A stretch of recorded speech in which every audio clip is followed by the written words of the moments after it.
আমাদের দেশে নানা ধরনের ছোট মাছ রয়েছে। পুকুর, নদী, খাল-বিল অথবা জলাশয়ে প্রচুর ছোট মাছ পাওয়া যায়। কাঁটাসহ ছোট মাছ ক্যালসিয়ামের এক অনন্য উৎস। মলাধেলা, চাঁদা, ছোট পুঁটি, সরপুঁটি, ছোট চিংড়ি, কাচকি, বাঁশপাতা, পাতাসি ইত্যাদি জাতীয় মাছে প্রচুর ক্যালসিয়াম, প্রোটিন এবং ভিটামিন এ বিদ্যমান রয়েছে। ডাক্তাররা শিশুদের রাতকানা রোগ ঠেকাতে ভিটামিনে সমৃদ্ধ মলা, ধেলা ও ছোট মাছ বিশেষভাবে প্রেফার করে থাকেন। বয়স ৪০-এর বেশি হলে আমাদের শরীরে ফ্যাট এবং কোলেস্টেরল অনিয়ন্ত্রিত হয়ে পড়ে। ছোট মাছে ফ্যাট এবং কোলেস্টেরল অত্যন্ত কম।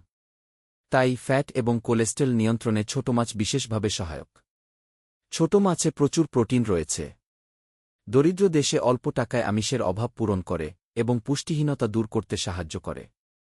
যাদের উচ্চ রক্তচাপ আছে তাদের জন্য ক্যালসিয়াম সমৃদ্ধ ছোট মাছ অত্যন্ত উপাদেয় ও পুষ্টিকর খাবার।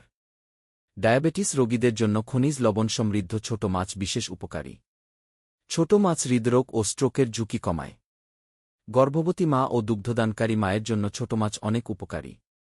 খাদ্যে অরুচি এবং ক্ষুধামন্দা দূর করতে ছোট মাছ বেশ সুস্বাদু ও উপাদেয় খাদ্য।